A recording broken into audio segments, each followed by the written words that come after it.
எம்பெருமா ஆத்ம பந்துக்களே, ராமானுஜ சரணோ சரணம் பரவத்தே ஸ்ரீமதே ராமானுஜா. அதன் தொடர்ச்சியை பார்ப்போம். பெரிய நம்பி மனைவியிடம், என் பிரியமானவளே, ஆண்டவன் எதையும் காரணமில்லாமல் செய்வதில்லை. ஸ்ரீ ரங்கநாதன் நம்மை இவ்வளோ நாள் தான் இருக்க வேண்டும் என்று விதித்திருக்கிறான். அதை யாரால் மாற்ற முடியும்? இறைவனுக்கு ஒரு குணம் உண்டு. அதாவது அவன் ஒருவனை ஒரு இடத்தில் இருந்து இன்னொரு இடத்திற்கு இடமாற்ற வேண்டும் என நினைத்தால் அவனுக்கு பிரியமில்லாமல் சொற்களை காதில் விழ வைத்து விடுவான். அது அவனை மற்றவர் மூலமாக பேசுவான். இதற்காக நாம் கோபம் கொள்வது முறையல்ல, எல்லாம் அவன் செயல். நாம் எங்கிருந்து புறப்பட்டு செல்வோம். ராமானுஜருக்கு இது பெரிய அதிர்ச்சியாக இருக்கும். இதை நாம் அவருக்கு தெரிய வேண்டாம். பக்கத்து வீட்டில் தகவல் சொல்லிவிட்டு அமைதியாக கிளம்பு, தஞ்சம்மாள் சொன்ன வார்த்தைகள் மனதில் கொள்ளாது என்றார். அந்த அம்மையார் கணவர் பேச்சுக்கு பேசாமல் உடனே புறப்பட்டு விட்டார். இதற்கிடையே ராமானுஜர் ஆழ்வார்களின் 4,000 திவ்யப்பிரபந்தத்தில் முழுமையாக பயிற்சி முடித்திருந்தார். இதற்கு நன்றி தெரிவிப்பதற்காக குருவின் வீட்டிற்கு பழம், வெற்றிலை, புது துணி உள்ளிட்ட 16 பொருட்களுடன் அவர் அங்கே சென்றார். அங்கு யாருமில்லை. பக்கத்து வீட்டில் விசாரித்தார். ராமானுஜா அவர்கள் ஸ்ரீரங்கம் கிளம்பி போய்விட்டார்கள், என்னிடம் சொல்லிவிட்டு சென்றார்கள் என்றார். ராமானுஜர் கண்ணீர் முற்றியது. ஐயோ, என்ன பாவம் செய்தேன் நான்? ஆச்சாரியர் நம்மிடம் சொல்லாமல் கொள்ளாமல் போகுமளவு நான் செய்த தவறுகள் கொடியதாக இருந்துள்ளது. அவர் மனம் புண்படும் வழியாக நான் நடந்து விட்டேனோ? எதற்கும் தஞ்சமாளிடம் கேட்போம், அவரிடமாக சொல்லாமல் போயிருப்பார்களா என மனதில் நினைத்தார். பதப்பதப்புடன் வீட்டுக்கு ஓடி வந்தார்.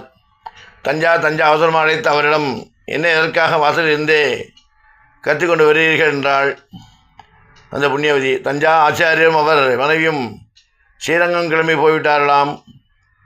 உன்னிடம் ஏதாவது சொன்னார்களா என்றவரிடம், அடேங்கப்பா, உங்களுக்கு கிடைத்தவர் சரியான ஆச்சாரியர் தான். இதற்கு அந்த பெரிய மனிதருக்கு கோபம் வந்து விட்டதா? குரு என்றால் கோபம் கொள்ளாதவராக இருக்க வேண்டும் என்பது கூட அவருக்கு, அந்த மகானுக்கு தெரியாதோ என்றால் மொட்டையாக. ராமான் இப்போது புரிந்துவிட்டது. தன் குரு இங்கிருந்து கிளம்ப காரணம் தன் மனைவிதான் என்பதை புரிந்து கொண்டார். அவர் கோபத்துடன், அடியே, ஆச்சாரியர் கோபம் வரும் வகையில் என்ன செய்து தொலைத்தாய் என்றார். அவள் நடந்ததை சொன்னால், அடிப்பாவி, ஒரு சொட்டு தண்ணி அதுவும் கயிற்றில் இருந்து தெரித்து விழுந்தது. இதனால் என்னடி குடிமொழிவிடும்? இதற்காக பதிபக்தியில் சிறிது அந்த அம்மையார் எழுந்திருக்கிறாயா? அந்த அம்மையார் போய் எழுந்திருக்கிறாயே. ஆச்சாரியர் அதனால் தான் கோபித்து கொண்டு போயுள்ளார். நீண்ட நாளைக்கு பிறகு எனக்கு இந்த குருவை அந்த வரதராஜை அமர்த்தி கொடுத்தானடி. அவர் எனக்கு தந்த தங்கத்தினாலும் மேலான மேதாவியை என்னிடமிருந்து பிரித்து விட்டாயடி. பிசாசினி, கொடியவளே, இனிமேல் என் முகத்தை விழிக்க மாட்டேன் என்று கத்தி தீர்த்து வேகமாக வரதராஜனை கோயிலுக்கு நடந்தார். கோயிலுக்குள் சென்ற வரதராஜா, நீ இப்படி செய்யலாமா? வேண்டாம்ப்பா, வேண்டாம். இந்த சம்சார பந்தம் வேண்டாம், குடும்பம் வேண்டாம். இனி உன் சேவை மட்டுமே எனக்கு போதும் என்றார். அந்த பெருமாளின் காலையில் விழுந்து கண்ணீர் உகந்தார். ராமானுஜா வீட்டிலிருந்து வெளியேறி சமயம் பார்த்து அவர் வீட்டுக்கு ஒரு ஏழை பிராமணன் வந்தார். வீட்டுக்குள்ளே இருந்தால் தஞ்சமாளிடம், அம்மா, பசிக்கிறது, ஏதாவது இருந்தால் கொடுங்கள் தாயே என்றார்.